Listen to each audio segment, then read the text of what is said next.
Assalamualaikum warahmatullahi wabarakatuh.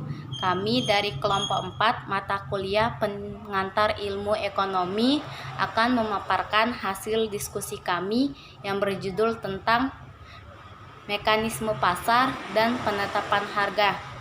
Saya Jukairia Ritonga dan beserta 5 teman saya yang lain, yaitu Ririn Warliana, Fitria Ratnalingga, Haliza, Arina Syahira, dan Fajar Akbar Nuari akan mempresentasikan hasil makalah kami. Yang pertama, saya akan menjelaskan tentang pengertian pasar dalam Islam.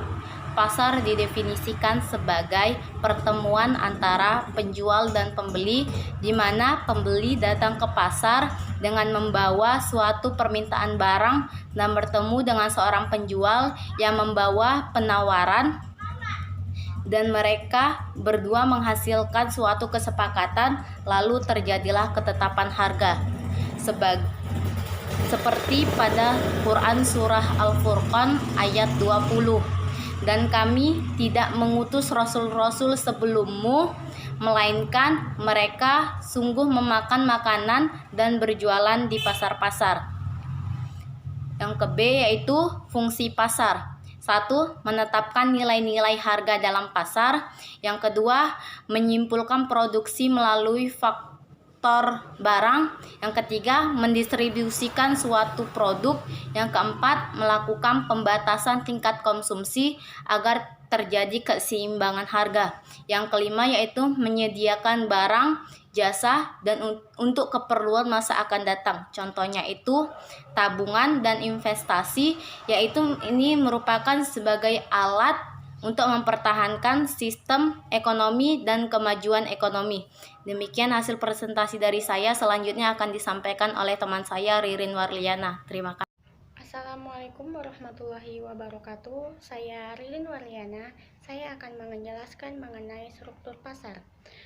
Struktur pasar memiliki pengertian, yaitu pengelompokan produsen ke dalam bentuk-bentuk pasar yang berdasarkan oleh ciri-cirinya, misalnya yaitu jenis barang apa yang dihasilkan, banyaknya perusahaan yang masuk ke dalam industri, mudah tidaknya keluar masuk perusahaan dalam industri, dan peran iklan dalam industri.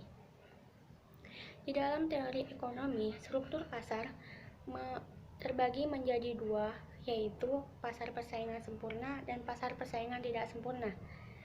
Pasar persaingan sempurna adalah jenis pasar di mana penjual dan pembeli yang sangat banyak dan produk yang dihasilkan itu bersifat homogen atau sama dan tidak dapat dibedakan. Jenis pasar ini sangat ideal. Mengapa? Karena sistem pasar ini dianggap bisa menjamin kegiatan produksi barang dan jasa yang sangat tinggi. Akan tetapi dalam pempraktekannya tidak mudah untuk diwujudkan. Di dalam menganalisis suatu perusahaan untuk memaksimumkan keuntungan, kita dapat melihat dua hal, diantaranya yaitu biaya yang dikeluarkan oleh perusahaan itu sendiri dan hasil penjualan dari hasil barang perusahaan itu sendiri. Dan yang kedua yaitu pasar persaingan tidak sempurna. Pasar persaingan tidak sempurna adalah kebalikan dari pasar persaingan sempurna. Maksudnya di mana penjual dan pembeli itu sangat relatif dalam pasar ini, di mana penjual yang terkadang jumlahnya sedikit dan terkadang pula pembelinya yang sangat sedikit.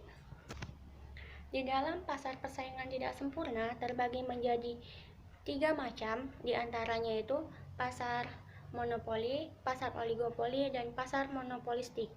Pasar monopoli itu sendiri adalah jenis pasar di mana memiliki satu penjual yang menguasai pasar itu sendiri, seperti PLN, Pedam, dan Bulog.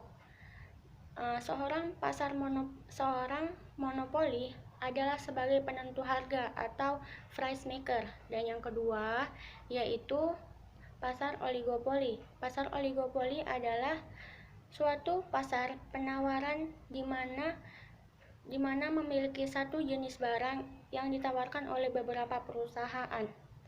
Dan pasar oligopoli ini memiliki jumlah perusahaan lebih dari 2 tetapi tidak kurang dari 10. Di dalam struktur pasar oligopoli biasanya berbentuk industri-industri yang memiliki modal tinggi seperti industri semen, industri mobil, dan industri kertas. Yang ketiga yaitu pasar monopolistik. Pasar monopolistik adalah salah satu pasar di mana banyaknya produsen-produsen yang menjual satu jenis barang yang memiliki ciri khasnya sendiri. Adapun karakteristik dari pasar monopolistik diantaranya yaitu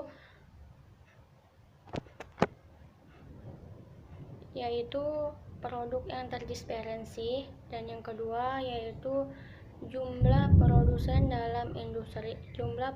yang banyak dalam industri, dan yang ketiga yaitu bebas masuk dan keluarnya. Maksudnya ini adalah tidak ada hambatan di dalam persaingan pasar monopolistik. Assalamualaikum warahmatullahi wabarakatuh. Saya Arina Syahira. Baiklah, di sini saya akan menyampaikan materi keempat dari pembahasan kami, yaitu mengenai mekanisme pasar dalam perspektif Islam. Mekanisme pasar adalah cara bekerja suatu pasar berdasarkan sistem pasar yang ada. Seperti yang kita ketahui, pada saat ini mekanisme yang kita kenal adalah mekanisme pasar bebas, di mana mekanisme ini menggunakan prinsip dengan istilah biarkan ia berbuat, biarkan ia berjalan, dunia akan mengurus dirinya sendiri. Dari istilah tersebut, maksudnya ialah biarkan saja perekonomian berjalan dengan sewajarnya tanpa adanya campur tangan dari pemerintah. Kelak akan ada suatu tangan tak terlihat yang akan membawa perekonomian ke arah keseimbangan. Sistem Islam memberi perhatian terhadap kesempurnaan mekanisme pasar. Pasar yang bersaing secara sempurna akan dapat menghasilkan harga yang adil bagi penjual maupun pembeli. Karena mekanisme pasar yang terganggu tidak akan dapat mencapai harga yang adil. Harga yang adil akan mendorong para pelaku pasar untuk bersaing secara sempurna dan adil. Sistem Islam sendiri juga sangat mendorong konsep harga yang adil, keterbukaan, dan mekanisme pasar yang sempurna. Ekonomi Islam memandang pasar, negara, dan individu berada dalam keseimbangan, di mana tidak boleh ada subordinatif, sehingga salah satunya menjadi dominan dari yang lain. Pasar dijamin kebebasannya dalam sistem Islam. Pasar bebas menentukan bagaimana cara-cara produksi, distribusi, dan harga selagi tidak ada pelanggaran syariah. Tidak boleh ada gangguan yang dapat mengakibatkan rusaknya keseimbangan pasar. Namun pada kenyataannya sulit kita temukan pasar yang berjalan sendiri secara adil. Distorsi pasar yang kerap terjadi mengakibatkan kerugian bagi berbagai pihak. Disinilah pentingnya etika para pelaku pasar dan peran pemerintah dalam membangun mekanisme pasar yang sempurna. Konsep mekanisme pasar dalam Islam dapat dirujuk dalam hadis Rasulullah SAW sebagaimana disampaikan oleh Anas radhiyallahu anhu sehubungan dengan kenaikan harga-harga barang di Madinah. Hadis tersebut diriwayatkan sebagai berikut, yang artinya harga-harga melambung pada zaman Rasulullah SAW. Orang-orang ketika itu mengajukan saran kepada Rasulullah, "Ya Rasulullah, hendaklah engkau menentukan harga." Rasulullah berkata, "Sesungguhnya Allah lah yang menentukan harga, yang menahan dan melapangkan dan memberi rezeki. Sangat aku harapkan kelak aku menemui Allah dalam keadaan tidak seorang pun dari kamu menuntutku tentang kezaliman dalam darah maupun harta." Dari hadis tersebut, Rasul menegaskan, ikut campur dalam masalah pribadi orang lain tanpa adanya kepentingan yang berarti, maka itu adalah perbuatan yang zalim. Namun, jika keadaan pasar pada saat itu sudah tidak wajar, seperti adanya terjadinya penimbunan barang atau ihtikar oleh para pedagang, atau adanya permainan harga, maka dalam keadaan demikian diperbolehkan menentukan dan menetapkan harga guna memenuhi kebutuhan masyarakat dan menjaga dari perbuatan sewenang-wenang dan dari perbuatan keserakahan. Segitu saja yang dapat saya paparkan mengenai mekanisme pasar dalam perspektif Islam. Untuk materi selanjutnya, saya persilakan rekan saya. Harga dalam perspektif Islam. Harga merupakan sesuatu yang diserahkan dalam pertukaran untuk mendapatkan suatu barang maupun jasa. Harga khususnya merupakan pertukaran uang bagi barang dan jasa. Menurut Philip Kotler, harga adalah sejumlah nilai atau uang yang dibebankan atas suatu produksi atau jasa untuk jumlah dari nilai yang ditukar konsumen atas manfaat-manfaat harga yang telah menjadi faktor penting yang mempengaruhi pilihan pembeli. Harga adalah satu-satunya elemen bauran pemasaran yang menghasilkan pendapatan. Semua elemen lainnya hanya mewakili harga. Islam menempatkan pasar pada kedudukan yang penting dalam perekonomian. Praktik ekonomi pada masa Rasulullah SAW dan Khulafaur Rasyidin sangat menunjukkan adanya peranan pasar yang besar. Rasulullah SAW sangat menghargai harga yang dibentuk oleh pasar sebagai harga yang adil. Beliau menolak adanya price intervention seandainya perubahan harga terjadi karena mekanisme pasar yang wajar. Namun, pasar mengharuskan adanya moralitas, kejujuran, keterbukaan, dan keadilan. Jika nilai-nilai ini ditegakkan, maka tidak ada alasan untuk menolak harga pasar. Para sahabat dan para imam mazhab juga memberikan pandangan dalam menyikapi dinamika harga komoditas perdagangan sebagai berikut. Pertama, Khalifah Umar ibnu Al-Khattab berpendapat bahwa dalam melindungi hak pembeli dan penjual, Islam mewajibkan pemerintah untuk melakukan intervensi harga.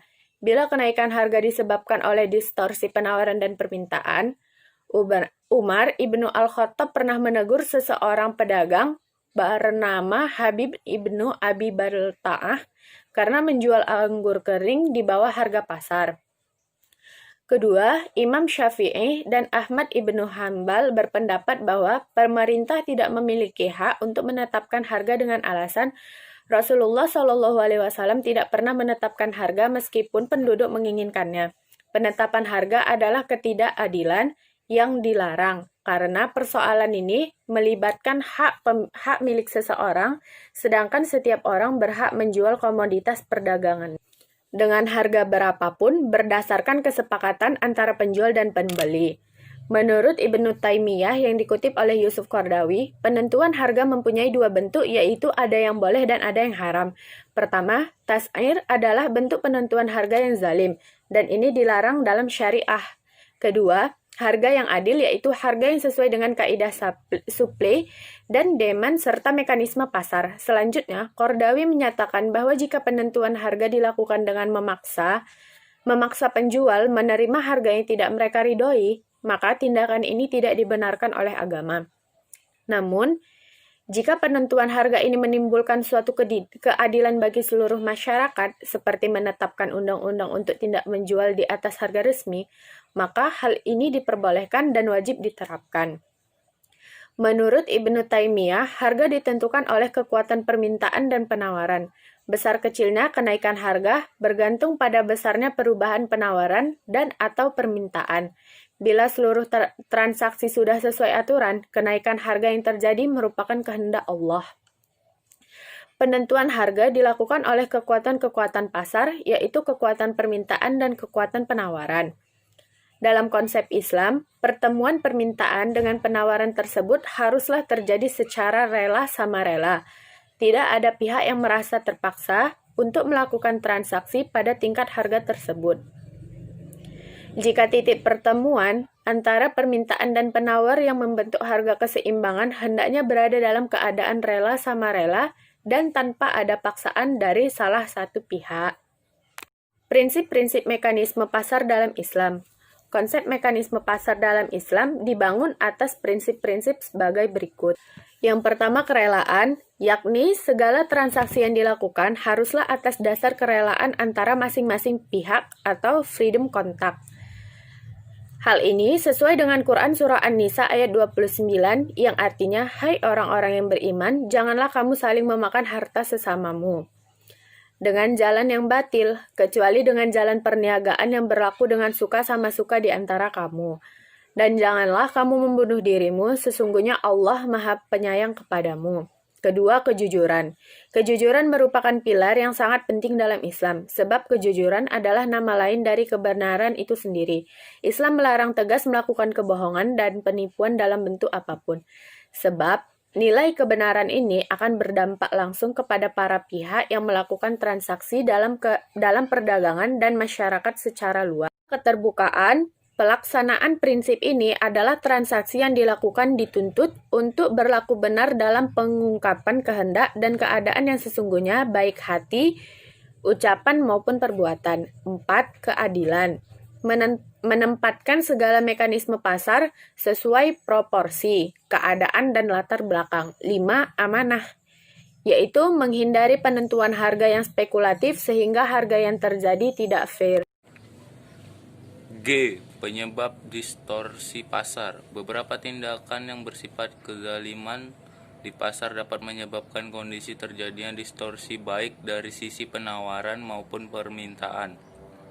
Kondisi ini mengakibatkan harga berada dalam kondisi ketidakseimbangan. Hal mana pertempuran supply dan demand terjadi karena ada faktor-faktor kejahatan, bukan disebabkan oleh faktor yang bersifat alamiah yang tidak dapat dihindari oleh manusia, disebabkan oleh faktor yang bersifat alamiah yang tidak dapat dihindari oleh manusia, seperti cuaca, bencana alam, dan lainnya. Beberapa tindakan bukan alamiah tetapi karena tindakan kejahatan seseorang atau sekelompok orang di pasar yang menjadi pemicu terjadi distorsi pasar. 1. Rekayasa permintaan. Transaksi najasi diharamkan karena penjual bekerja sama dengan orang lain agar memuji barangnya atau menawar barangnya dengan harga tinggi sehingga orang lain tertarik pula untuk membeli. 2. Rekayasa penawaran. Bersumber dari Said Ibni Al-Musayyad dari Ma'mar ibn Abdullah Al-Adawi bahwa Rasulullah Shallallahu Alaihi Wasallam bersabda, tidaklah orang yang melakukan ikhtiar itu kecuali ia berdosa. Ikhtiar ini seringkali diterjemahkan sebagai monopoli dan atau penimbunan, padahal sebenarnya ikhtiar tidak selalu identik dengan monopoli dan penimbunan. Dalam Islam, siapapun boleh berbisnis tanpa peduli apakah dia satu-satunya penjual atau monopoli atau ada penjual lain. Menyimpan stok barang untuk keperluan persediaan pun tidak dilarang. Yang dilarang adalah mengambil keuntungan di atas keuntungan normal dengan cara menjual lebih sedikit barang untuk harga yang lebih satu atau istilah ekonomi yang disebut monopoli. 3. Tadis, penipuan. Kondisi ideal dalam pasar adalah apabila penjual dan pembeli mempunyai informasi yang sama tentang barang yang diperjualbelikan. Apabila salah satu pihak tidak mempunyai informasi seperti yang dimiliki oleh pihak lain, maka salah satu pihak pihak akan merasa dirugikan dan terjadi kecurangan penipuan. Al-Quran dengan tegas telah melarang semua transaksi bisnis yang mengandung unsur penipuan dalam segala bentuk terhadap pihak apapun. 4. Regulasi harga. Regulasi harga adalah pengaturan terhadap harga-harga barang yang dilakukan oleh pemerintah. Regulasi ini bertujuan untuk memelihara kejujuran dan kemungkinan penduduk memenuhi kebutuhan pokoknya, serta keadilan antara pelbagi pihak yang melakukan transaksi. 5. Riba. Salah satu ajaran Islam yang penting untuk menegakkan keadilan dan menghapuskan eksploitasi dalam transaksi bisnis adalah dengan melarang riba. Al-Quran sangat mengancam keras pemakaian riba dan menyebutnya sebagai penghuni neraka yang kekal selama di dalamnya. 6. Tadils ialah transaksi yang mengandung suatu hal yang tidak diketahui oleh salah satu pihak. Setiap transaksi dalam Islam harus didasari pada prinsip kerelaan antara kedua belah pihak, sama-sama ridho.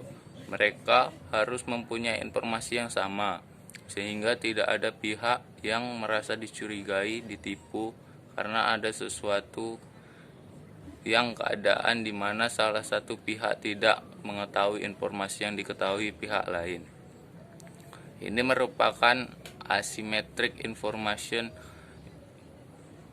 Dalam bahasa fikihnya disebut tadis atau penipuan, dan dapat terjadi dalam 4 hal, yakni dalam kuantitas, kualitas, harga, dan waktu penyerahan. 7. Jual beli gharar.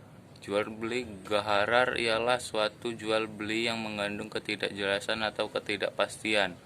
Jual beli gharar dan tadils sama-sama dilarang karena keduanya mengandung incomplete informasi, namun berbeda dengan tadlis di mana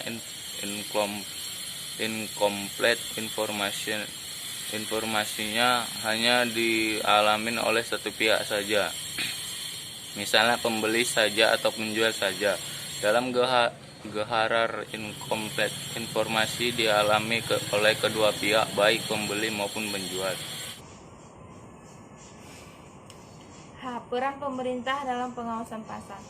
Pada dasarnya, peranan pemerintah dalam perekonomian yang Islami memiliki dasar rasionalitas yang kokoh. Peranan pemerintah mempunyai peranan penting dalam mewujudkan pasar yang Islami. Intervensi pemerintah dalam pasar bukan hanya bersifat temporer dan minor, tetapi ia akan mengambil peranan yang besar dan penting.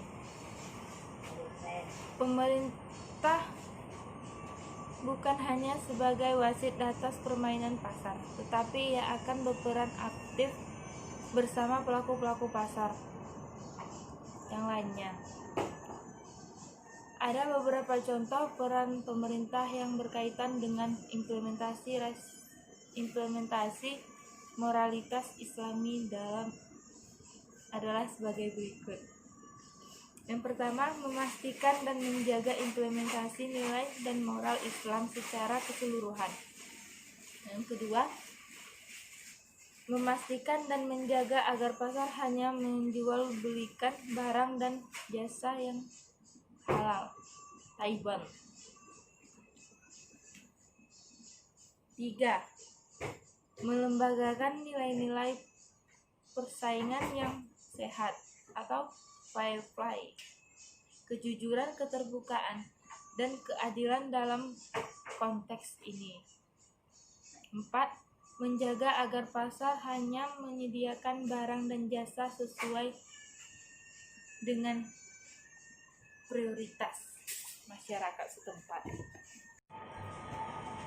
Cukup sekian hasil presentasi dari kelompok kami. Saya akhiri. Assalamualaikum warahmatullahi wabarakatuh.